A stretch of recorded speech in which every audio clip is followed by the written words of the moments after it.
Welcome and thank you for joining us on the Instructor Podcast, where every week we're joined by experts and innovators, leaders and game changers, so we can hold a mirror up at the instructor industry and see where we can improve and raise our standards. So if you're ready, we'll make a start.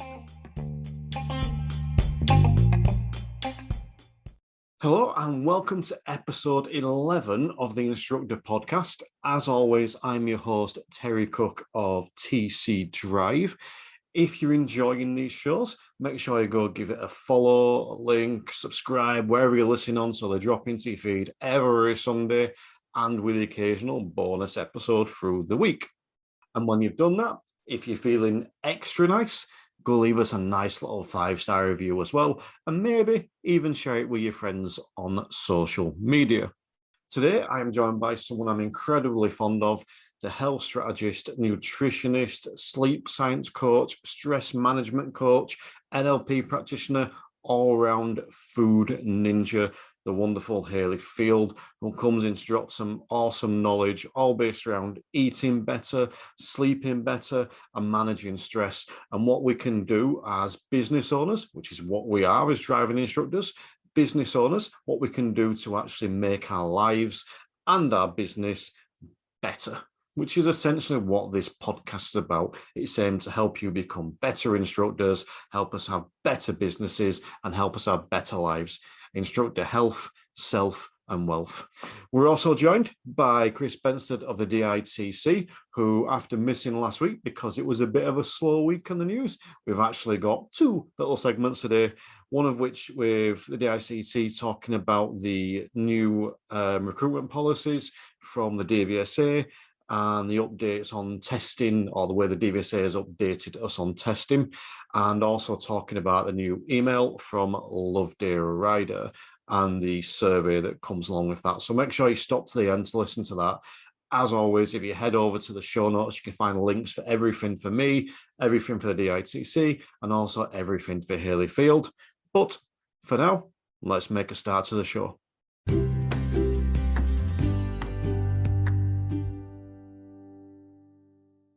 So, welcome to the Instructor Podcast, and we are joined today by the splendid and motivational Hayley Field. How are you today, Hayley?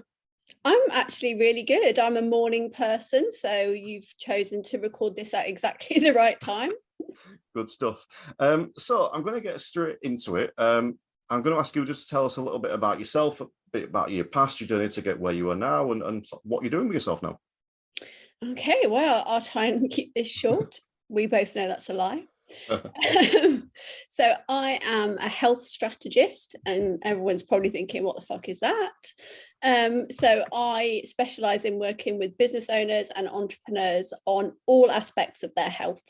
So I'm a qualified nutritionist, sleep science coach, stress management coach, NLP practitioner, CBT practitioner, lots of other shit that I don't want to talk about because otherwise it'll just make me sound like a big-headed idiot. But I help entrepreneurs focus on their health so that they can see the benefits, obviously, in their home life and whatever, but also in their business, because if they are healthier, then their profits tend to be healthier as well. So it's helping people make that connection between looking after the biggest asset in their business, which is them. So that's what I do currently. I am also known as the Food Ninja because that is the name of my company, and it was a nickname that was given to me when I first started about 7 years ago. So I've been running my business for it'll be 7 years in June. And before that, I was a boring IT contractor. So I worked for a lot of corporates as a software development manager, a business change manager, all that kind of boring shiz, and was paid very well for it.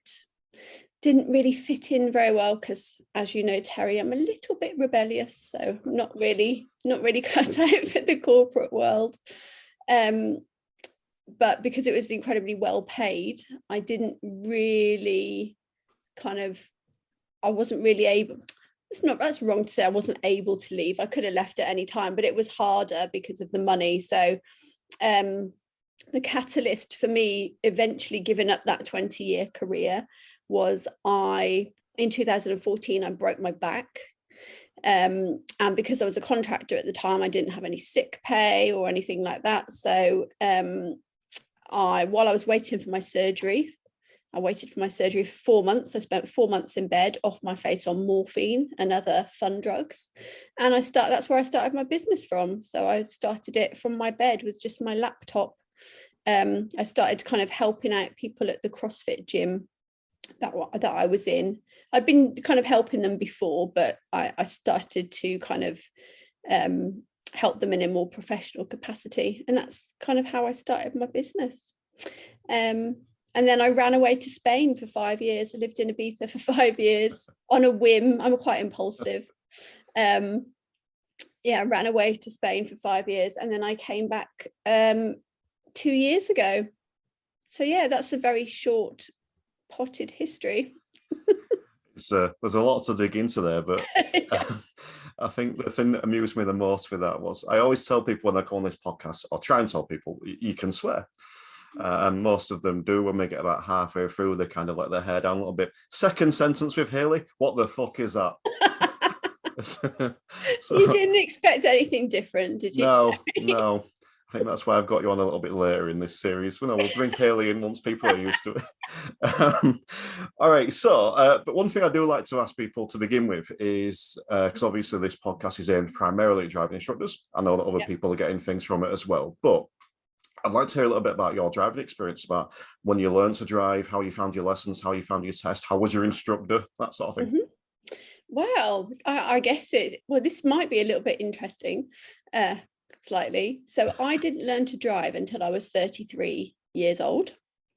And the reason for that is I had quite a bad drug problem for a number of years. I was a functioning addict, and I went to rehab twice, which is kind of part of the reason why I work with people on their health, but that's another story. So it wasn't really safe for me to learn to drive before that, if I'm completely honest.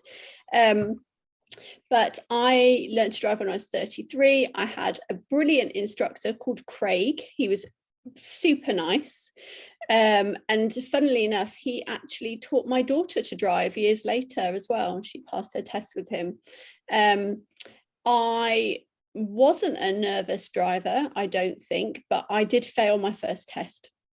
So I failed my first test because when we came out of the test centre, you immediately turn into a really steep hill. And they asked me to do a hill start straight away. And I thought I'd fucked it up. So for the rest of the test, I was just like, oh, fuck this shit. And I was just like driving or whatever. I was like, I don't care. I failed it straight away. And then when we got back to the test centre, I was like, I know I failed. And the guy was like, I said, I know it's the hill start. He went, actually, it wasn't that. It was something else later on. But yeah, I basically failed my first one. But the second one I passed, which was fine. But yeah, my instructor was lovely, Craig. And like I said, he taught Lily, my daughter, how to drive years later. But my first car was a Fiat Panda. Had a sort of metallic blue Fiat Panda for a while. Yeah, and then I crashed that. I had quite a bad accident on the motorway. When I was driving back from Manchester on Christmas Eve with a boot full of Christmas shopping, and I was driving down the motorway, and what I didn't know had happened before I got there is there'd been a guy in the fast lane and a guy in the middle lane, and the guy in the fast lane realised he had to get off at the next junction, so he cut straight across, clipped the back of the other guy's car, so it span round and it was straddling two lanes. And I came round a slight bend in the motorway and saw him too late and crashed into him. I broke my collarbone, wrote off my car. So yeah, that was a little, I've been driving a little while after that.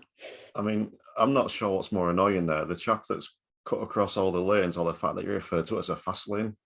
Oh, sorry, whatever. I don't know. I'm not. All the instructors listening to this, they're going, "Oh my God, what did you do that for?" No, but the other thing that amused me slightly there was I think last year you came into my group for learners. You did a talk for my learners, and that kind of went in a slightly different direction to what we planned. And I remember you talking about nerves and stuff, and you were saying there, just remember, if you make a mistake, don't mean you failed. Just carry on as if you haven't, you know. So yeah, you clearly learned from your own advice there, which is good. But that was 13, 14 years ago, and I was a much more hot-headed than I am now. So yeah, maybe now I would take my own advice. But yeah, actually, this isn't a fun fact, but I don't actually have a car or drive any currently at the moment. I had a car when I moved to Ibiza. I bought a Mitsubishi Montero, which I loved, and was actually really good at driving on the wrong side of the road. And I really enjoyed it. And I haven't bought a car since I came back to the UK, because as you know, I'm a big fan of walking, but also it actually felt a bit odd to drive on this side of the road. And I was a bit like, oh, I'm not sure if I can get back in the habit. So I don't currently drive, but I am thinking about getting a car maybe in the not too distant future. And if you need refresher lessons, you know where to come. I will. I'll come all the way up to Yorkshire from Brighton. We'll go for a walk in Ilkley. The other thing I found interesting there, actually, just from a personal point, was you were kind of singing the praise of your instructor and talking to different people on this podcast. That there doesn't seem to be much middle ground. They either hated them or they loved them. You know, I found that quite interesting. I would have thought the more people I asked would have just been like, yeah, just, Trevor taught me, or but it either seem to remember him for the right reason or the wrong reason. So it's good that you had a good experience. Yeah, Craig is a very calm person. And as you know, I'm not particularly, or I definitely wasn't then. So yeah, he was just very encouraging, very calm. I felt very safe in the car with him. Yeah. Cool. So yeah, you mentioned walking before, and one of the reasons, or I suppose the biggest reason I got you onto this podcast today is to give us and the people some advice on health and what we can do. And one of the big things that when I worked with you encouraged me to do, and that you talk about publicly a lot, is walking and steps. Yes. Why is that so important? I call steps my little multi-beneficial sort of, it's a way to really sort of pack a punch in terms of your health, because obviously a lot of people come to me initially for fat loss because they don't realize they need to sort out all the other stuff that goes with it. So apart from what you stick in your gob, right, steps is the second biggest contributing factor to maintaining a healthy weight, or in fact losing weight if you want to. And that's because most people think, oh my God, I have to spend fucking hours in the gym killing myself and doing loads of cardio and all that kind of stuff. Actually, there have been so many studies to show that when you give yourself an absolute fucking beasting in the gym, right, and I can actually give you anecdotal evidence as well as scientific evidence, because when I used to do CrossFit, I would go and do a workout, absolutely fucking beast myself for about an hour, burn maybe 400-500 calories, but then I've done this so many times, go home, go and get my stuff ready for a shower, and then wake up 3 hours later in the fetal position on my bed, because I've just been so fucking knackered that I've kind of fallen asleep. And that is proven in a lot of scientific studies, is when you exercise intensely, you become hungrier, so you eat more that day or the next day, and B, you move around a lot less because you're fucking dying on the sofa or in bed or whatever. Whereas with steps, you can do them for a lot longer, so you can walk for 2, 3, or very recently I walked for 7.5 hours the other day with my boyfriend, who was absolutely overjoyed at the prospect of walking for 7.5 hours. We walked 32 kilometers, 20 miles in old money. but obviously you can burn a lot of calories and then you're not dying at the end of it, right? If you go for a 2-hour walk, you can burn 800, 900, 1,000 calories, more probably. I'm a small person, so that's how many I burn. But then you can just go about your daily business, right? So that weight maintenance, maintaining a healthy weight, that aspect of it, that's a big benefit. But also the mental and emotional health benefits. If you can go outside and walk in nature, there's quite a famous study done by a group of German scientists that gave people creative tasks to do. So they made them go out for a walk. Some of them got to walk in a lovely park with birds and trees and all nature shit, right? And then some of them had to walk around the streets in the city. And they were then given 2 creative tasks to do. And the people who'd walked outside in nature performed much better with the creative tasks. So that's kind of how I sell it to my business owners, right? Because obviously business owners, we are strange people. We're like, oh my God, I can't do this. It takes me away from working on my business. And I'm like, actually, it's a benefit to your business. It makes you calmer, more creative, more focused. It's meditative for the mind.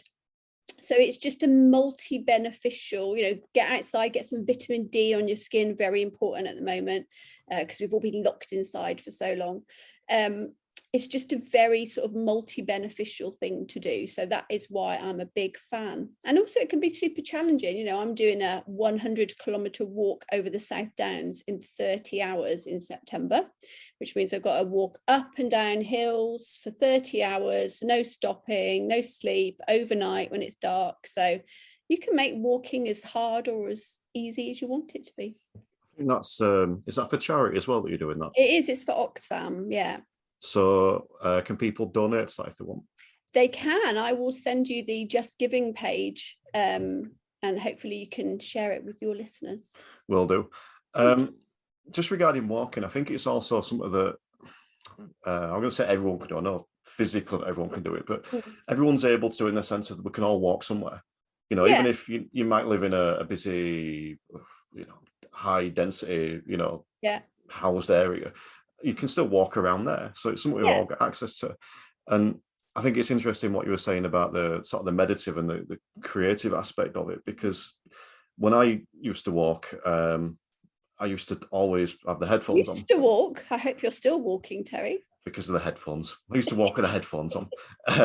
Now when I go for a shorter walk, I don't take the headphones. Yeah. And I find that that's a lot more relaxing. Yeah. And I come back and I will almost feel like I've been meditating and I'll feel more refreshed. When I go for a longer walk, I need the headphones. I get bored otherwise. It keeps me going. But definitely, I think it's not something I would have thought of before I worked with you, but I think it's right. Just a question on the walking. I read somewhere, I don't know whether, probably in a walking magazine, they were suggesting like taking weights when you're walking. So I know that obviously if you're going on a hike, you'll take a backpack, but would you recommend maybe taking a sack of potatoes or something like that? Well, as you know, I'm a big fan of potatoes. But no, I wouldn't really recommend a sack of potatoes. But you can buy a weighted vest if that's your thing. I would say start off easy, right? Because if we make, and this is a common theme with health habits, right? If you make it mega fucking difficult to get started, like I've never walked, more than a mile in my life, and now I've bought a 20-pound weighted vest and I'm going to hike up that hill for 5 miles. You're not going to do it, are you? Or you might do it the first day and you think, fuck that, I'm not doing that anymore.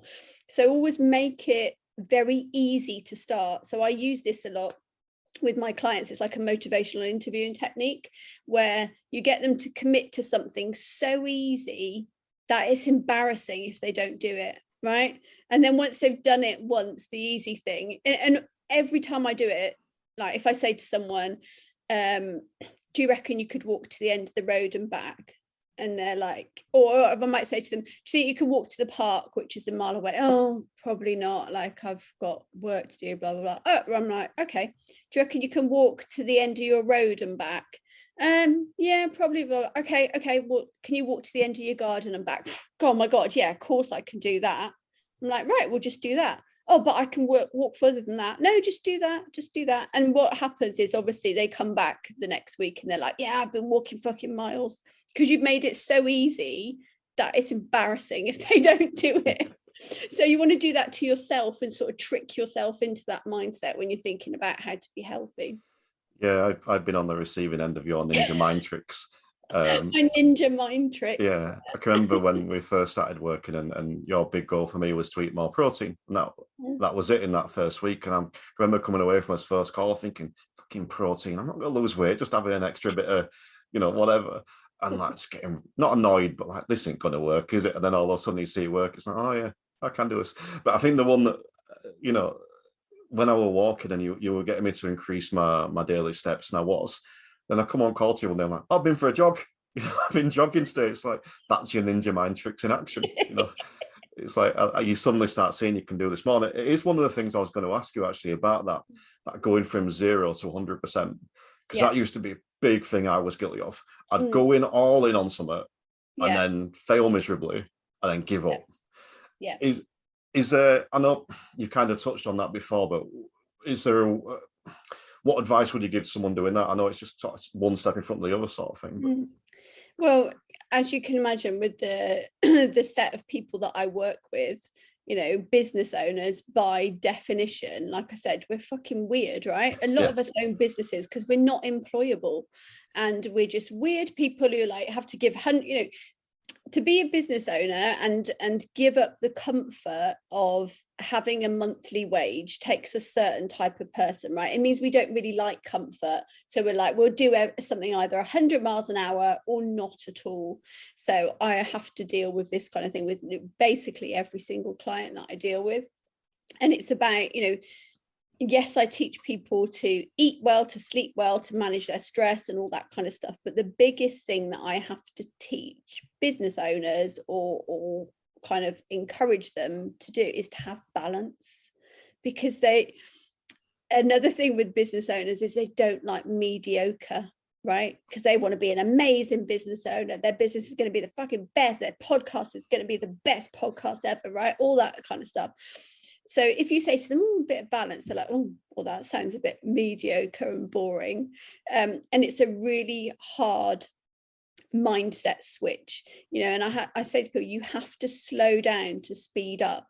If you want your your business to be amazing, you have to be around to run it with full energy every day.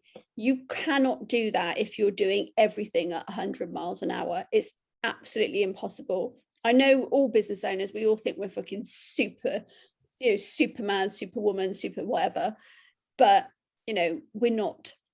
So it's teaching that balance, which is really hard. So I have to trick people into doing things, which sounds awful. It sounds like I'm using some kind of like mind melding shit, right? But you have to show people that even doing something in a smaller way will actually have benefit. So like I said, most people come to me for fat loss, not realizing that the reason they can't maintain a healthy weight is because they're stressed out all the time, they work too much, they can't sleep properly, like all of this other shit. They've got the wrong people around them, no habits, no routines. So initially, to get people to buy in, I have to pick the biggest thing that I know, the smallest thing that will have the biggest impact. So for instance, if we talk about you, I knew that if I could get you to eat more protein, you would start to feel better. Then you'd have a bit more energy, a bit more focus, and then you'd be more inclined to be able to do more stuff. So it's it's looking at each client individually and trying to figure out what is that one thing that's going to be relatively easy, it's almost like having a hook, right? So I've got to find the hook for that person and then once I've found that hook, they tend to trust me with other stuff. So that's when I start to teach about the balance, working a bit less. So even things like, taking a lunch break. If I can get someone to stop for 20 minutes, eat their lunch, not in front of their laptop, not while they're checking their emails, not while they're fucking doom scrolling and arguing with someone on Twitter, they find that they get a lot more shit done in the afternoon. Like, who knew, right? So I guess it's just having to, I talk a lot about, and this isn't my thing, this is from James Clear, right? The guy who wrote, I've forgotten the name of the habit guy, was right? it Atomic Habits? Yes, yeah. So I think it's his concept anyway, or I've got it from somewhere and adapted it to myself. So I talk a lot about gas burners. So if you imagine like your work, like, you know, your business, your relationships, your family, your health, your hobbies, all that kind of stuff, they're all gas burners, right? When most people come to me, they've got fucking everything turned up to 10, right? Imminent explosion, right? If it's just all going on in their kitchen. So they've got all the gas burners turned up to 10, apart from health. It's normally like a 0, 1 sometimes. But I say to them, you know, if you operate all these burners on 10, you are going to run out of gas. It's going to get expensive pretty quick in terms of time, health, you know, because what happens if you've got all these burners on 10? You have a fucking breakdown, right? I've had people come to me because they've ended up in A&E, like hooked up to a heart monitor because they've got so stressed out, like having all their burners up to 10, that's what happens, right? And then where's your business? There's no one else to run it. You know, if you want longevity in your business, you've got to have longevity in your health. So I teach them about, okay, so what burner are we working on this month? If it's your health, let's turn that up to a sort of 7 and 8. You're going to have to turn something else down. I'm sorry, you know, and it's just trying to find that special combination for each person. And it changes. Obviously, it's a dynamic situation, right? It changes from month to month. Sorry, I feel like I talked a lot about that and probably not answered your question. No, you definitely did. I mean, that gas burners, you know, that's the analogy that really sunk in for me when you said that one to me. That was, that made it click for me because I suddenly realized, oh crap, I'm doing all this, but there's this one over here that's not working, and that was the health. And oddly enough, when I turn that health gas burner up, I can actually turn the others down a bit and still get the same amount done. Yeah. Which, like you said, weird, that, isn't it? It is, because, you know, things like on my famous sheet, I know you love my sheet, sorry. Just for the listeners, I have a massive data sheet that I get people to collect all sorts of data about their health on. And it's no coincidence that I ask people how many hours they've worked in one column. I don't know if you remember this column, Terry. And in the column next to it, there's a score, productivity, 1 to 10. I can't tell you how many people put 12 hours worked, productivity score 3. And when they do that, I know that they are suffering from stress, because what's happening there is they're procrastinating. They're working all the fucking hours, doing busy work on stuff that doesn't matter, procrastinating about shit because they are stressed out. And that is a classic example of having those, but they think they've got those burners turned up to 10. I'm working on my business 10. I'm, you know, sleep is for wimps, all that fucking hustle and grind shit, right? But they've got the burner that turned up to 10 and nothing's fucking happening. They haven't got a saucepan on it because they're not making anything. It's just up to 10, like burning away, right?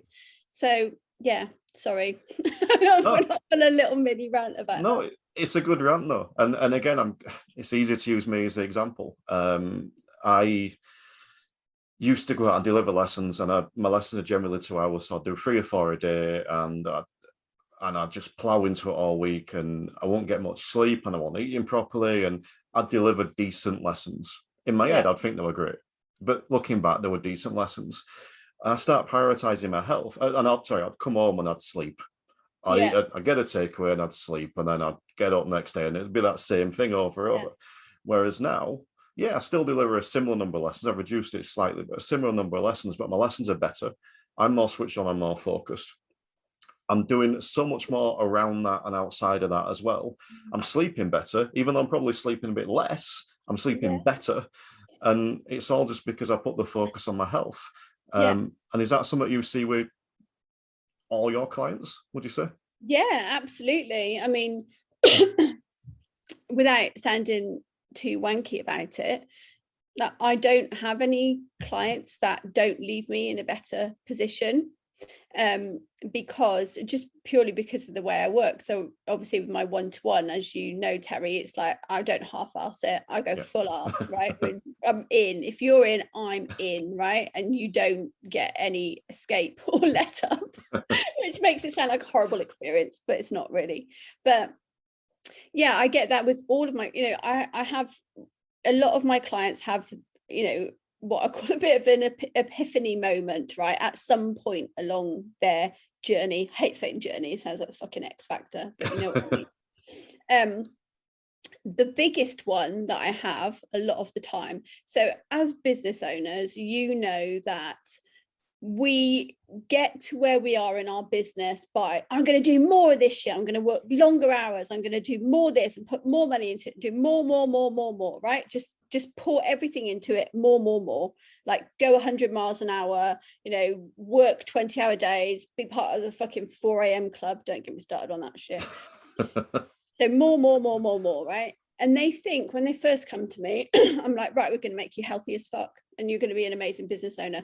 Okay, health, right? So we do the same thing, yeah? More, like more restriction, more exercise, more this, more that. I'm like, oh, no. The principles that you've used to be successful up until this point, they're worth shit, mate. They are not going to work with your health. And everyone's, they kind of, I mean, I never say that to them, right? Because I'd have no clients. But when they get to the point where they're like, oh, I can't do that with my health, I have to do something different, like that's when I know, right, I've got them now we can sort of sorry, I sound like I'm like, right, I've got them now. I sound like I'm into tricking everyone. It's all from a place of love, Terry. But yeah, that's when I know that they're like, oh, okay, right, we have to do something different. But it's so alien to them. And I work with people who are super successful, right? Some people like 6-7 figure businesses and all that kind of stuff, super successful people, but they struggle with that because they only know one way of being successful, and I'm trying to teach them a different way, and they're all a bit like, oh, it's very uncomfortable for them. But once we get through that phase, then yeah, everyone gets no, I'm not gonna shy away from saying it, everyone gets amazing results, and I'm super proud of that. You should be proud of that. I think one of the things that drew me into, one of the things I've always been impressed by you, is how open and honest you are. And on your social, you'll openly talk about things that you struggled with in the past, and even around your health. It's not like you're coming out and saying, I'm perfect, be like me. You'll use the dog's trying to get in room here. You'll use the examples of you to help the benefit of others. So I just wondered if you could share an example of where you've struggled and how you've overcome that. Yeah, oh my God, Terry, there's a massive list, right? So obviously I've touched on the fact that I was a functioning drug addict for 20 years. Not 20, probably, not the serious bit of it, probably at least 10-12 years. And there's all sorts of reasons for that we don't need to go into, but yeah, that was a really difficult point in my life, and I was probably the unhealthiest that you could possibly be, right? I went to some facilities twice. I kind of had some quite serious hospital admissions, that kind of thing.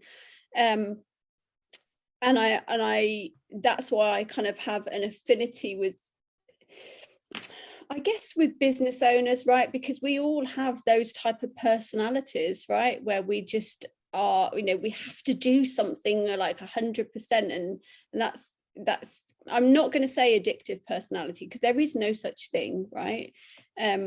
But yeah, I mean, that's a period of my life that I struggled with a lot.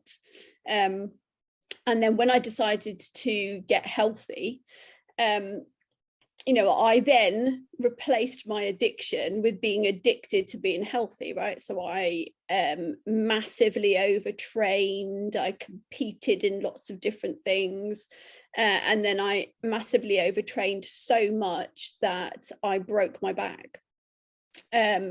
I had a condition called spondylolisthesis, which I didn't know about, which is a birth defect where your spine hasn't grown all the way round, and also your vertebrae are not, one of my vertebrae was not in line with the rest of my spine. So when they did an MRI, they found over 20 historical fractures in my back, but I made it worse by doing extreme CrossFit, like 6-7 times a week, right? More than that sometimes. On Saturdays, I used to do 3 sessions sometimes. And that really was what I call the last bit of my recovery, because even though I'd obviously, was clean from taking drugs and stuff like that, I just essentially replaced one thing for another. And then when I broke my back, like, I talk a lot about identity, right? And I know that we've had those conversations before, is, until you change your identity, we can all change habits, right? So yes, I changed my habit of being a drug addict, right? And I swapped it for a habit of, exercising and stuff. But until you change your identity, I was still identifying as, if you like, this addictive personality, but I'd managed to sort of leave that kind of drug addict alter ego, if you like, behind. And then what I did is I decided that I'm going to be a healthy person now. That's what I'm going to be. How can I be the healthiest that I'm ever going to be, right? So I changed my identity and I became this CrossFitter who was into nutrition, and I retrained in nutrition and all these things.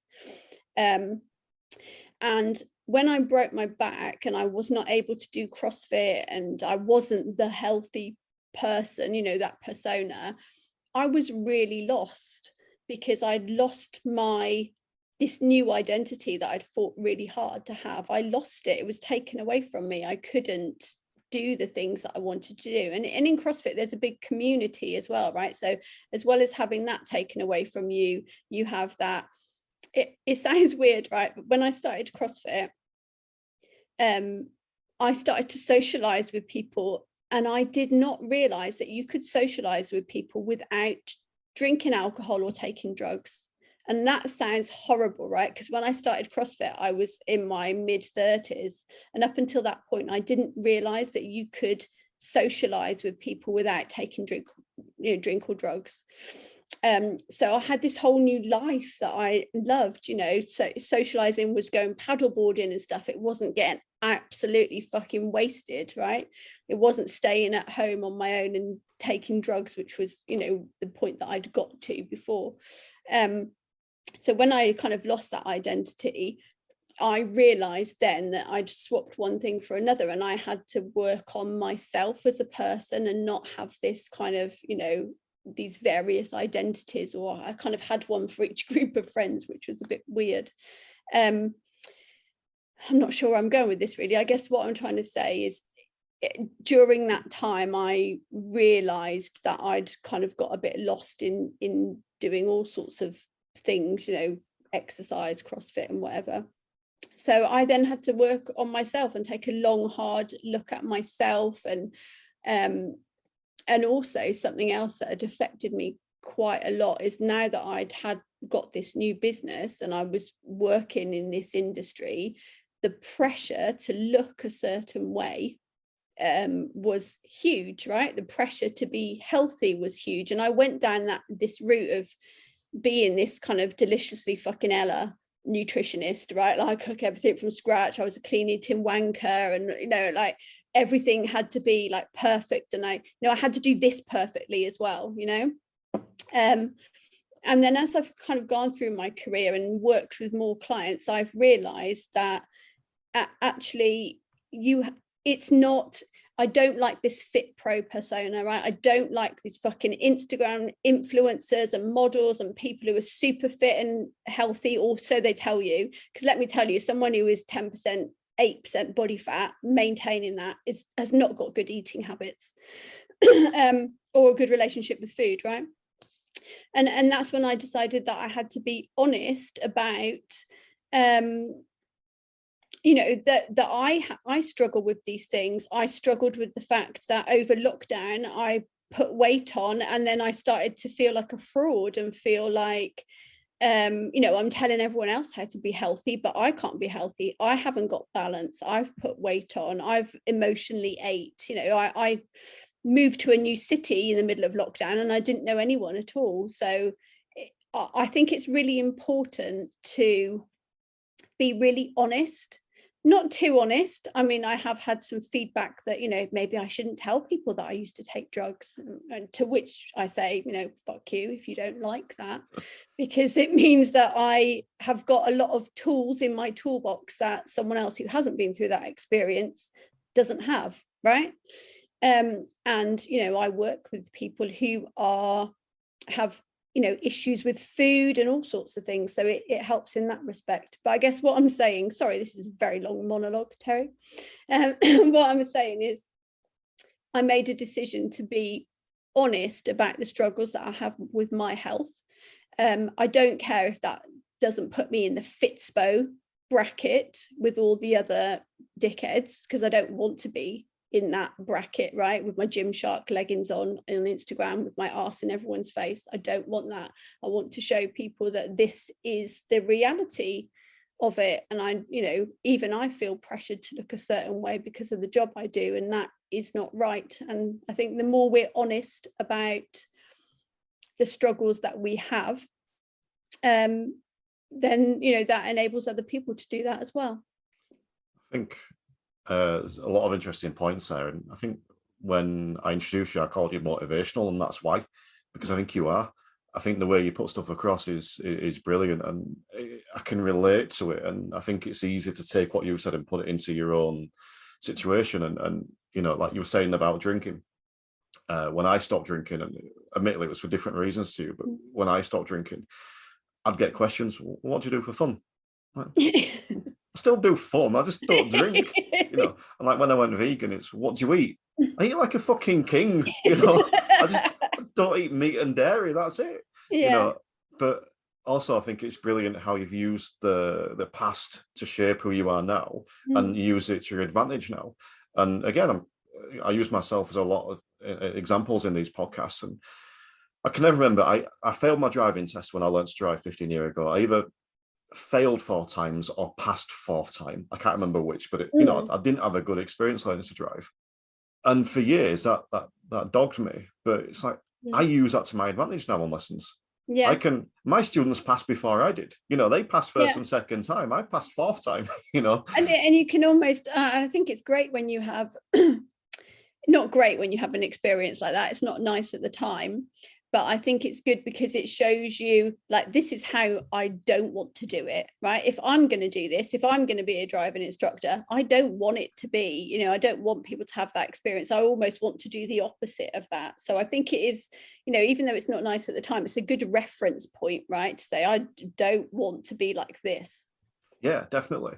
And that's kind of a bit of what this podcast is about. It's about showing people there's another way, whether it's changing the way you teach, or not just driving instructors, because I'm getting feedback from other people, but where it's changing the way you teach, changing the way you look after yourself, changing the way you sleep, whatever it might be. I'm reluctant to use the word better because I know everyone's different, but there's a different way, and it's worth trying. And I think that a lot of entrepreneurs and small business owners, so I'm including instructors in that, kind of fall into being business owners.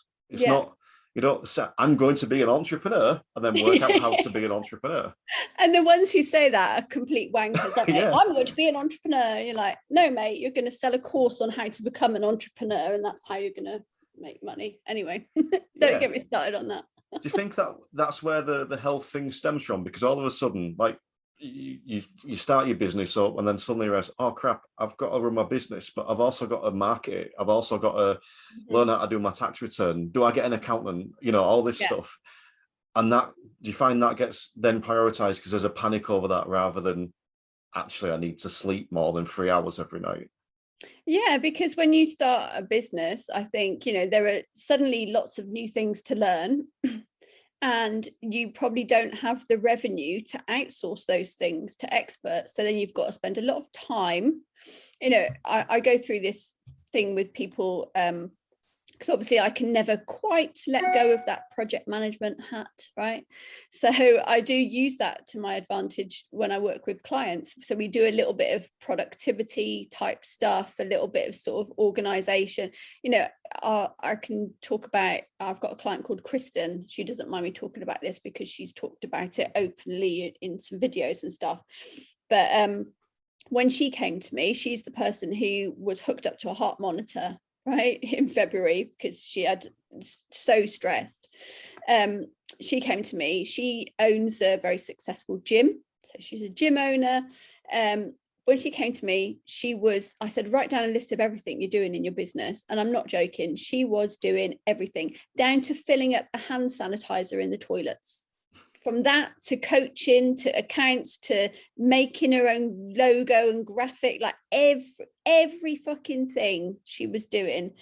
So I got her to go through and categorize, you know, the three different, you know, we call it £1, £5, £1, £10 and £50 jobs, right? I think, did I do this with you as well? You had to look at it, didn't we? So kind of like the £1 jobs, you know, anyone can do those. You should be delegating all of those. The £10 jobs, they're kind of more skilled. So maybe you have either got time to do them yourself or you've got money to delegate them out. So things that, you know, for me, like I like doing videos, but I can't fucking edit them. Could I learn? Probably, yeah. How long would it take me? Too long. I'd rather spend that time talking to clients. So I outsource that. Then the £50 jobs are the things that only you can do in your business. Only you can teach your students, right? Only I can talk to my clients. That you should be spending all of your time doing that. So I think that, you know, and the reason I do that with my clients is because if they can get a handle on that, it reduces stress. If they're less stressed, they're more likely to adhere to all the healthy stuff that I'm trying to get them to do. So it's all interlinked, right? Yeah, definitely. When you start off, I think, because you're trying to do all of that, you know, Kristen is a brilliant example. Someone doing all of that in their business and ends up in A&E. Like and she's a gym owner, you know, so she's got access to. But it just goes to show, you know, in the same vein that I was talking about earlier, where I used to feel an awful lot of pressure to try and be healthy because of my job.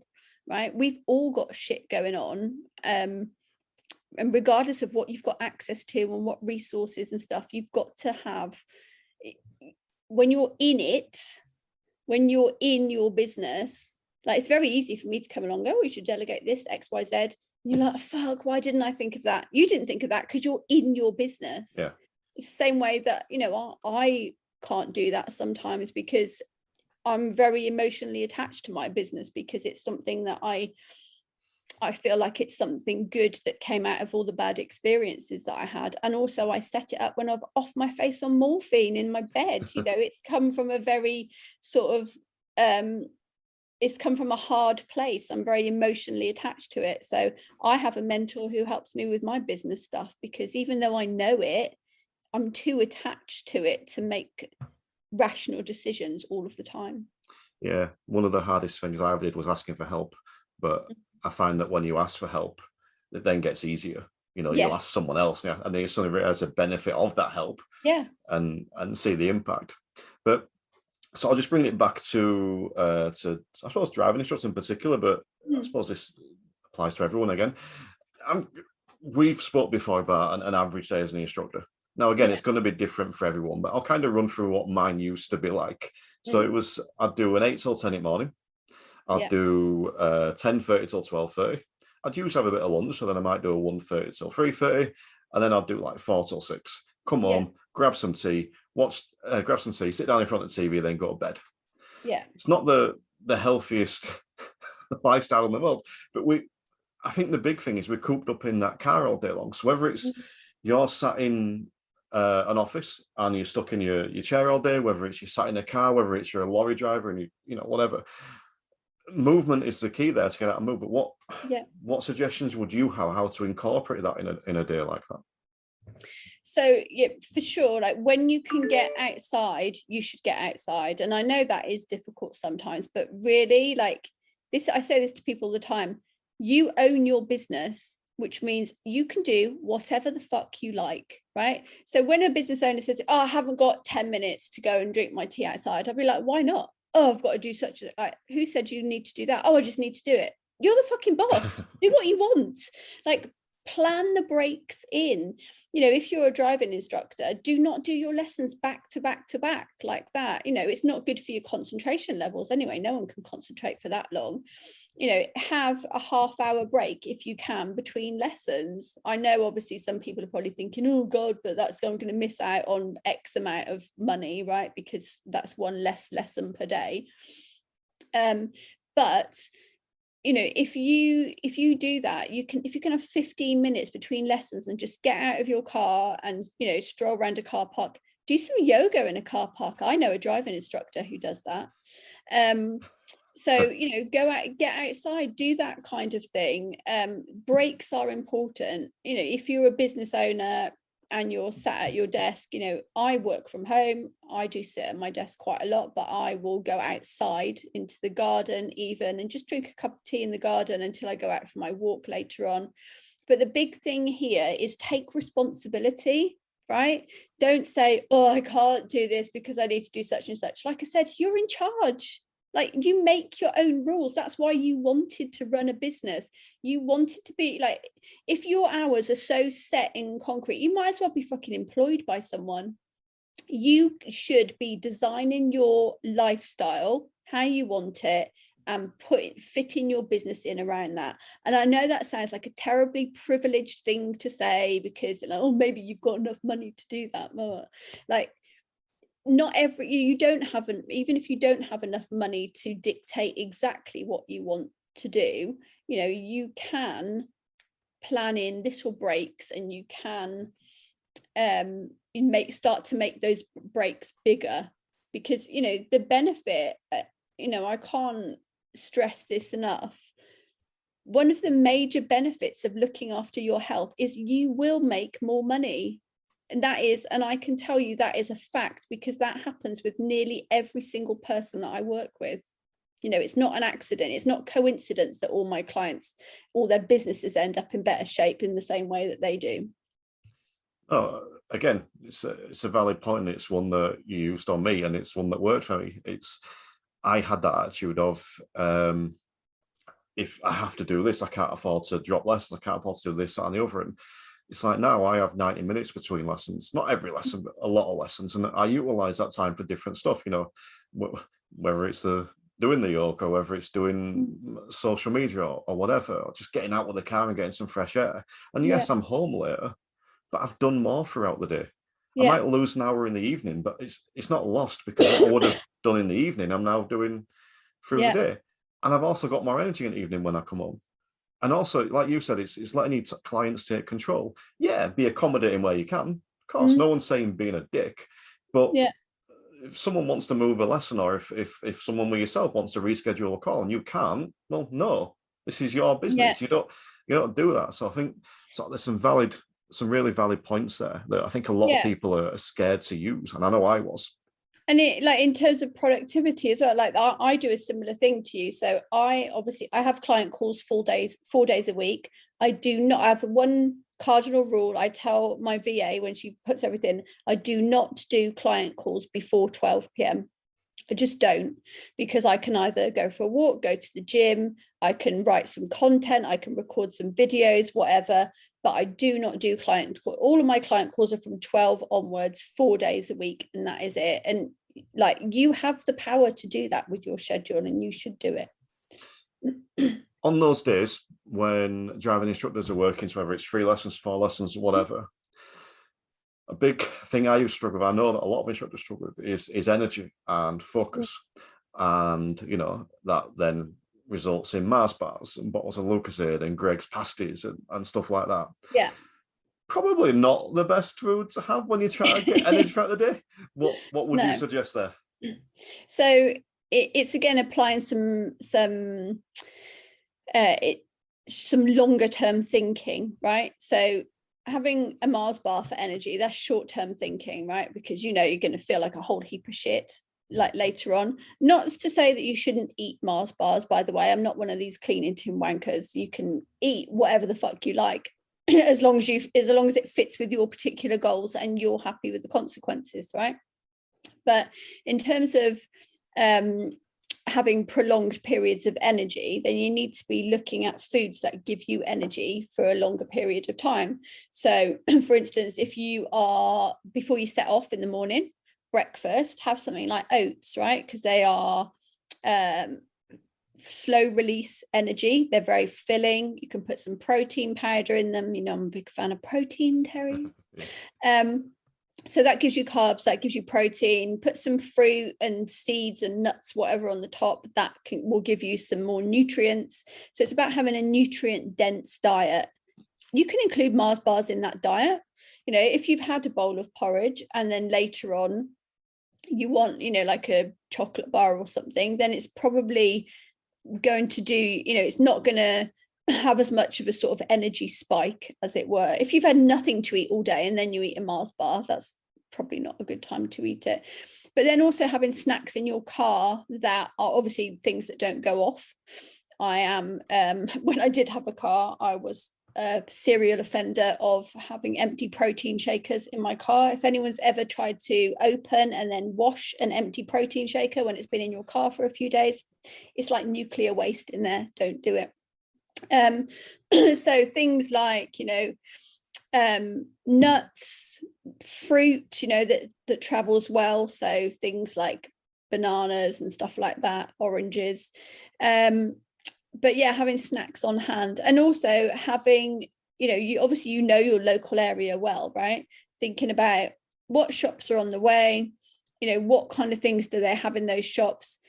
If it's Greg's, there probably isn't an awful lot that's going to be that great for you. If it's stuff like pret-a-manger, where you can get, you know, like boiled eggs and spinach in pots, you can get a decent salad, you know, stuff like that. So looking at where, even in supermarkets, they now have things like pre-cooked chicken in packs, and lots of cool stuff like that. I went in Marks and Spencer's yesterday and had a very nice bang bang noodle salad, which was lovely.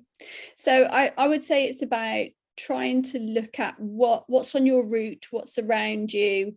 You know, is a fish and chip shop really the only food place you're going to come across on your lessons that day? It probably isn't. So it's all about forward planning, and, you know, because if you're hungry and you want to grab something quick, of course you're going to grab something that's less than optimal. So having a few snacks on hand, planning your route, and thinking about what is going to give you energy in the long term is going to help.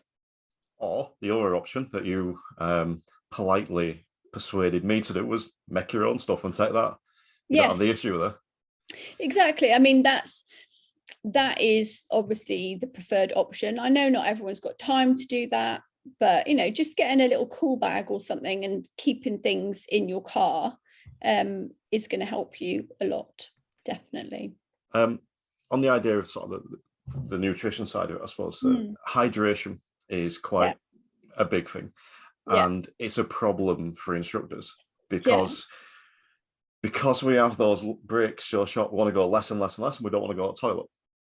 And there has been times in the past where I would get up in the morning and I wouldn't have a drink until 6 p.m. at night. Pre-Hayley. How important is nutrition in that situation? Hydration, and why? Why? Hydration is super important, right? Because if you're not well hydrated, nothing works properly.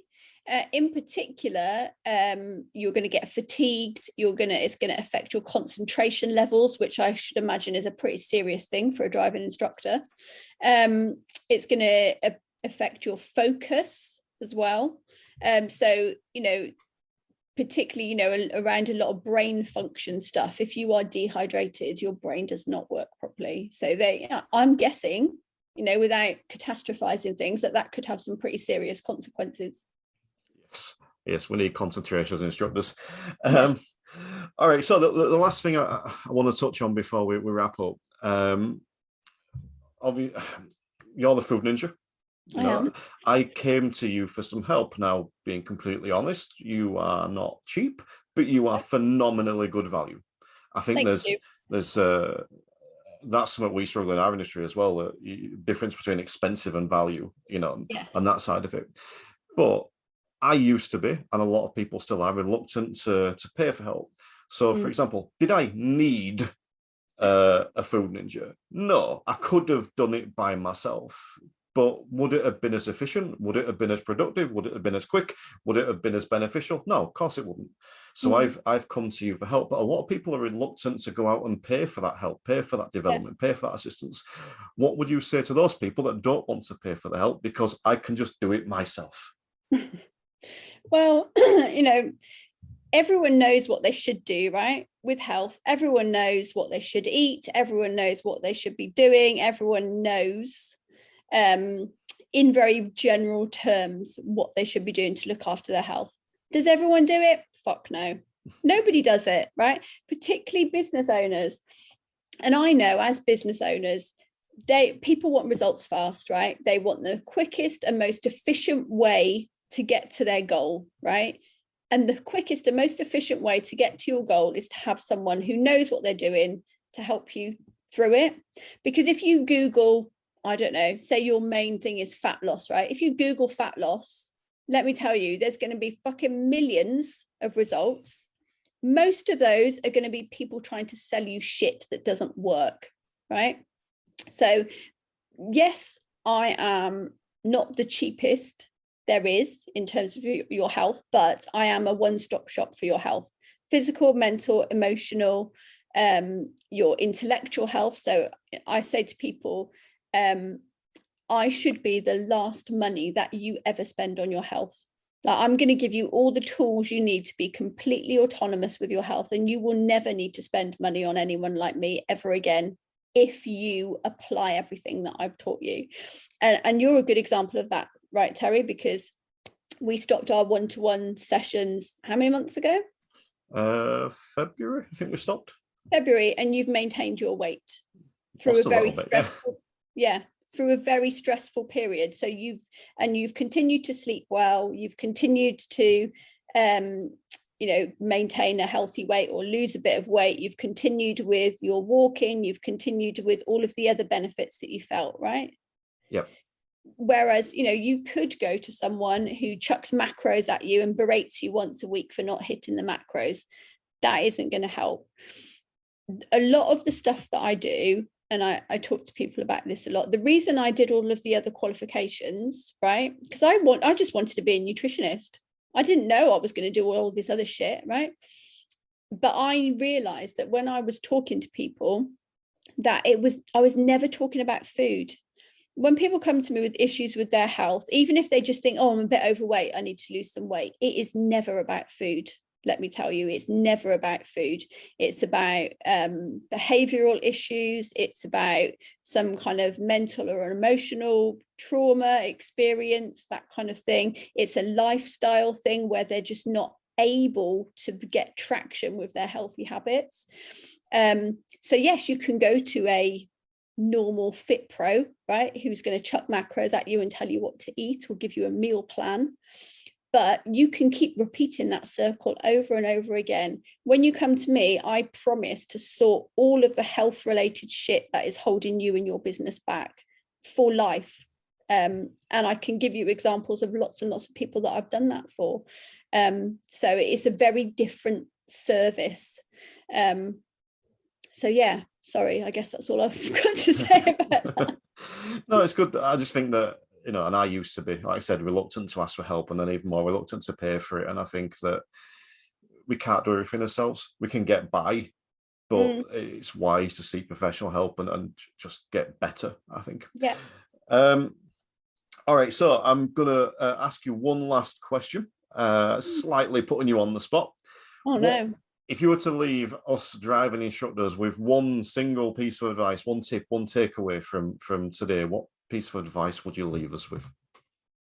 I would tell you to do an audit now of your gas burners and be very honest with yourself about where you are. So have a look at each area: business, social life, relationships, hobbies, health, all that kind of stuff, and give yourself a score. And that in itself will be a massive eye-opener to you. Excellent. Yes, I have done that, and it was. So, all right. Where can people find you? I'll obviously put all these links in the show notes so people can go and find them, but where can people find you? And what have you got to promote? So I'm basically full for one-to-one coaching at the moment. So I don't really have any spot. I might have one spot coming up soon. But I do have my dojo membership. So Terry, you're in my dojo, which is a really cool place to be. So that I'll be doing a launch of that, or opening the doors on the dojo this month sometime. So the dojo is a place where you can get lots of support, accountability, resources, worksheets, courses, education, live Ask Me Anythings, and just I'm very fortunate to have a very, very supportive community. They're very cool people in there. So you can get lots of your health related shit sorted out there. You can find me mostly on Facebook, but I'm also on Instagram. I am the Food Ninja, and I have a YouTube channel, Food Ninja TV, that you can, I've only recently started that. So I think there's about 15 videos on there, I think, but there's an interesting one about steps actually that you might want to have a look at. So yeah, Facebook, Instagram, YouTube, and my dojo membership launch will be coming up before the end of the month. I post most of my best content on my personal profile, and I'm quite happy to accept lots of friends because I'm a Facebook whore. Awesome. Well, on that note, thank you for joining us today, Hayley. It's been brilliant having you on. You've left us some great advice. I will just say that when I release these episodes, I tend to do like a 60-second clip that I put out. I'm trying to think of 60 seconds where you didn't say the word fuck. Sorry. So it may be a 15-second clip this time. but no, thank you for coming on. It's been brilliant to have you. It's been a pleasure, and well done on the podcast. I've been very excited to see how it's grown in the past couple of weeks, really. I think, hasn't it? It's sort of got very popular very quickly, which is good news, and lovely to see that you are implementing all your healthy habits so much that you have time and energy to do all this extra shit as well. That's a really valid point. Previously I wouldn't have been able to do this. I wouldn't have had the energy, I wouldn't have had the focus or concentration. So yes, I am a product of Food Ninja mastery. Hashtag ninja for life. Yes. Thank you for today. It's been brilliant. And words to that effect. Thank you.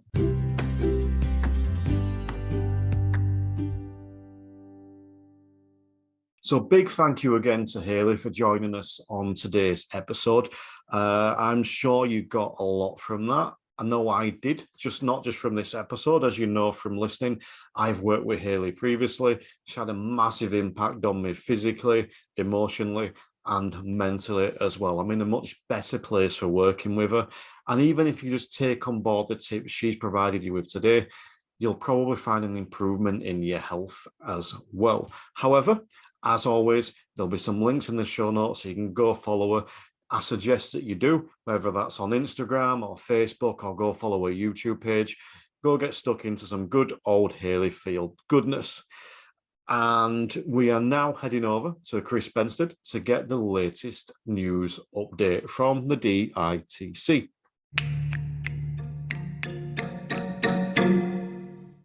Hello, I'm Chris Benstead from the Driving Instructor and Trainers Collective, the DITC, the signposting point for the driver training industry.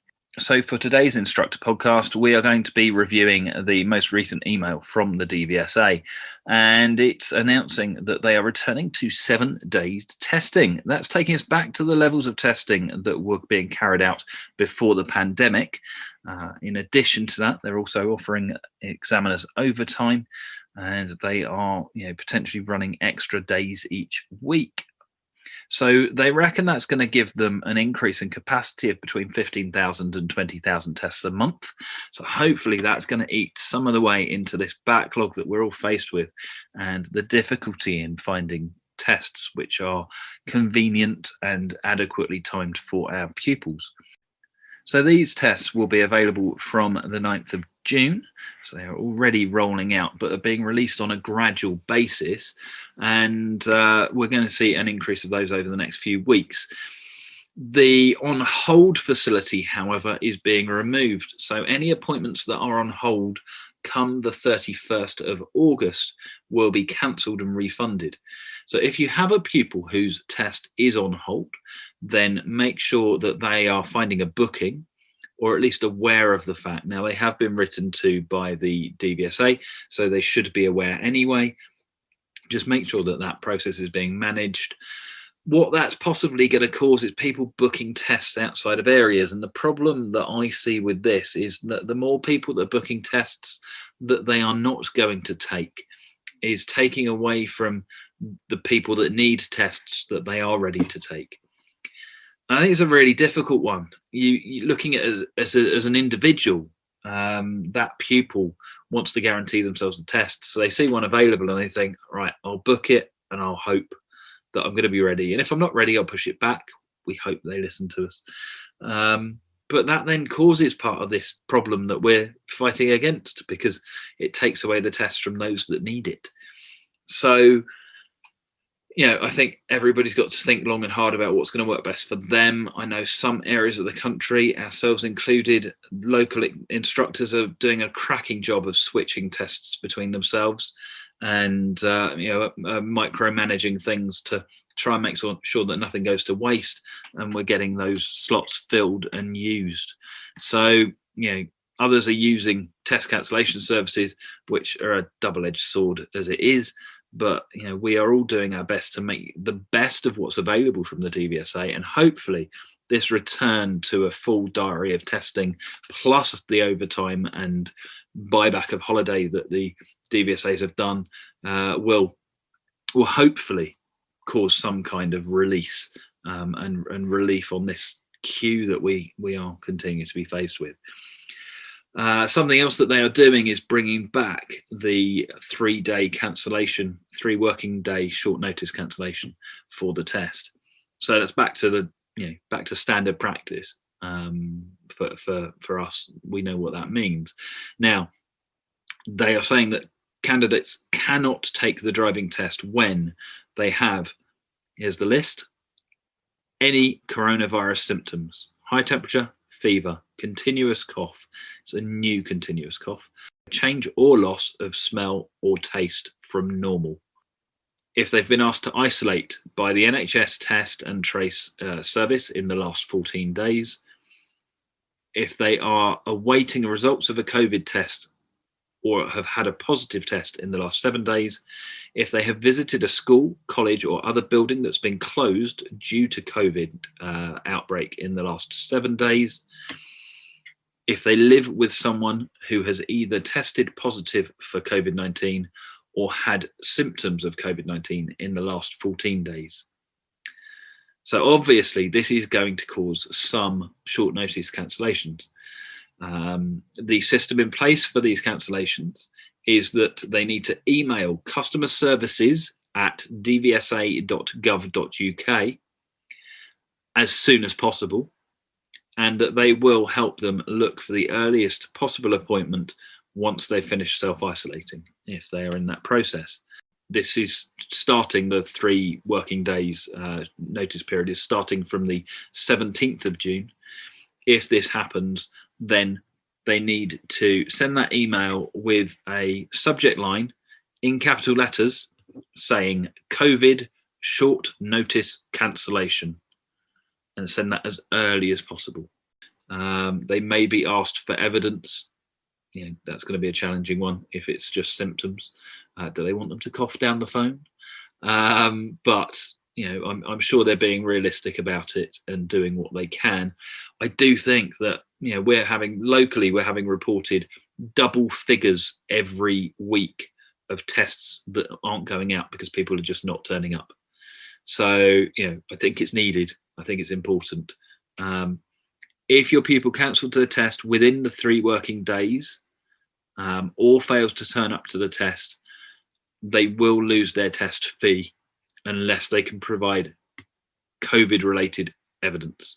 So it is only the COVID tests that will be allowed to cancel inside of that 3 days. So a positive to finish on, or hopefully, in certain areas of the country, including the southeast, that's the one that they named particularly, they are still looking for some driving examiner recruitment. So if this is something that interests you, what they're looking at doing is making use of what they're referring to as experienced driving assessors to qualify as driving examiners on a short-term basis. So this is obviously not the usual recruitment process. They've done that and people either haven't applied or haven't had suitable candidates.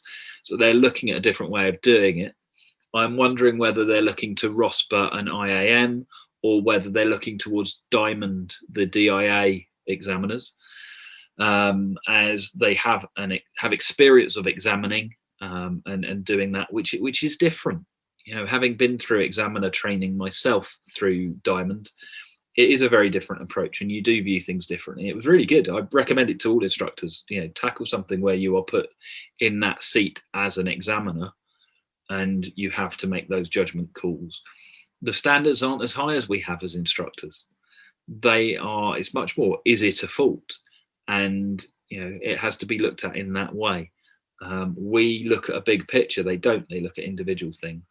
It's well worth it. The other thing that hopefully will come back soon is people being able to take a trip to Cardington DVSA Training Centre to have a look at how examining is taught and what they're trained to do. If you get a chance to do that, thoroughly recommend it. But in light of this, opportunity, if you have an experienced driving assessor's background, then it might be something for you. It might mean, I don't know, but it might mean you don't have to give your badge up in the same way.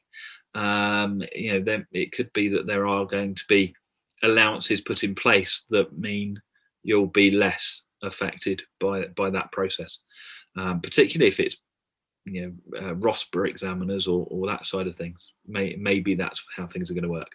So we'll watch this space. They're going to let us know. They're going to send an email out. I hope that, with in my heart of hearts, hope that this is going to help start that cascade of breaking down that test waiting list. My head is telling me there's a big job ahead and we're still treading water. So our recommendation to everybody is be sensible. Make sure pupils are ready, are going to go and pass. Speak to colleagues about doing mock tests and try to just best prep them for that process so that the nerves don't get in the way so much, so that they know what to expect. And hopefully, between ourselves and the efforts of the DVSA, we'll be able to do something, because I know it is a gut wrencher for instructors at the moment, having to turn work away, having to turn the ability to help people away, when it's what we do. We're problem solvers. We like that as instructors. It's a common trait. And unfortunately, this situation means that there aren't enough of us. And, we're having to help those that we can. Don't feel guilty. Do what you can, help where you can. We're all plodding on through it. And potentially it sounds silly, you've only got so much room in your diary, but I keep speaking to instructors. The DITC, has a lot of instructors phone for guidance and advice. I keep speaking to them where, they're wishing they could do more. They're used to helping. If they couldn't fit someone in, they'd find an instructor who could. And everyone's busy. So, if you're not, speak to your local colleagues. I'm sure they'll help. They'll be glad to assist for whatever reason, if things have changed for you. But definitely, keep your chin up, keep plodding on, and we'll get there in some way. So wishing you all the best. Enjoy the lovely weather. I hope it's not too hot in those cars. I know people have got windows open, so there's a bit of a breeze coming, but enjoy the summer. We always suddenly realise when it's gone, and we look forward to speaking to you again soon. Hang on a second. Stop the press. Literally, as I stopped talking, there was an email came through from the CEO of the DVSA, Loveday Ryder, and just a quick update on that, really. So it just says that she's pleased that they've restarted the testing in England, Scotland, and Wales. And she says that they sent a joint message out from NASP, the National Association Strategic Partnership, and themselves to re-emphasize the importance of both you and your pupils wearing face coverings during lessons, and that they encourage you and your pupils to take regular rapid lateral flow tests. So she covers that and then moves on to say about what we've already discussed, the future of driving tests and the changes that are going on, making sure that instructors are part of the loop. They are running an anonymous survey, and I'm sure that Terry will make sure that there is a link to that inside of the notes of the podcast. The survey's got to be completed by 1 minute to midnight on the 25th of June. So if you're a late joiner to the podcast, you might miss out on that one. So make sure you're not. And it takes about 10 minutes to do so. The survey you can find at www.smartsurvey.co.uk/S for sugar /ADI_restart 2021 in numbers. So have a look at that, and I'm off to fill that one in now. They also say that they're keeping safety measures under review, that they are increasing the number of appointments as we've discussed, and that they will keep us updated directly and through NASP. So thank you to Loveday Ryder, CEO of the DVSA. I tell you what, let's have a quick look at that survey and see what they have asked. So we have an introduction. It says it should take 5 to 10 minutes, and it will close, as we know, on the 25th of June at midnight. The usual data protection stuff, but we are promised that it is an anonymous survey. Whereabouts in the UK do you conduct most of your business? England, Scotland, Wales. Using the options below, please tell us what kind of trainer you are. Since driving lessons have been allowed to restart in 2021, which of the following best describes your business? You have stated that you are fully operational. Can you indicate how many learners you are actively training at this time? Would you say this is more or less than your pre-COVID average? We understand some ADIs currently have a waiting list for your learners. Do you? You have told us that you have a waiting list of learners. Can you say how many you have waiting to start lessons? How long do you expect to have a waiting list of learners? Thinking about the learners that you are actively training, can you say how many have a theory test pass? Thinking about the learners that you are actively training, can you say how many have a practical test booked? We appreciate that this may be difficult to predict, but can you estimate how many of your candidates you think are likely to be ready for their practical test in the next 6 months? DVSA would like to update and improve the advice we provide to learner drivers around the average cost of driving lessons, and we need your help to do this.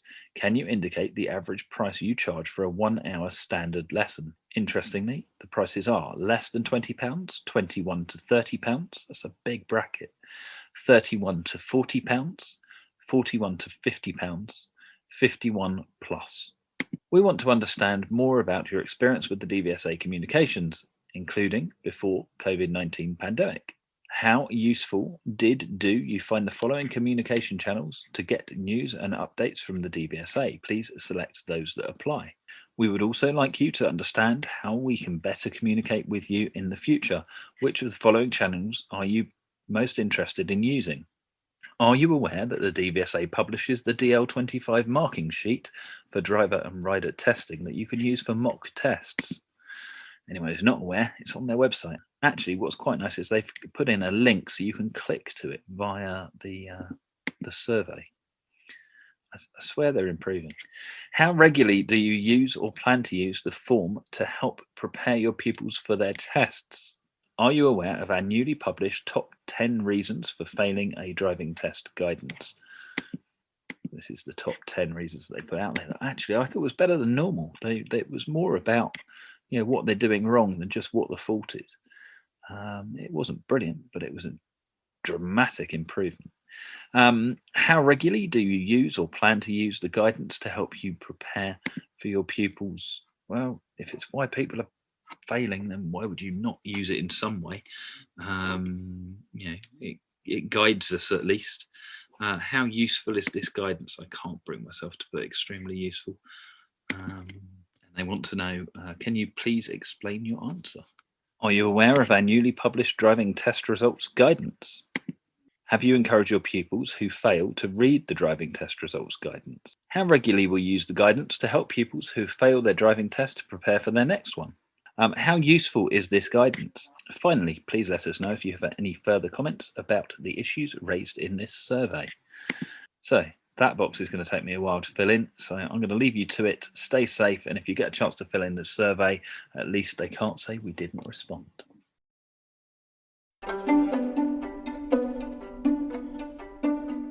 So thank you for listening today. If you enjoyed this podcast, make sure you click subscribe wherever you're listening so that the next one will drop straight into your podcast feed. If you want to get in touch with the show, head over to tcdrive.co.uk. You can get in touch with me by any method over there. And remember, let's just keep raising standards and stay safe.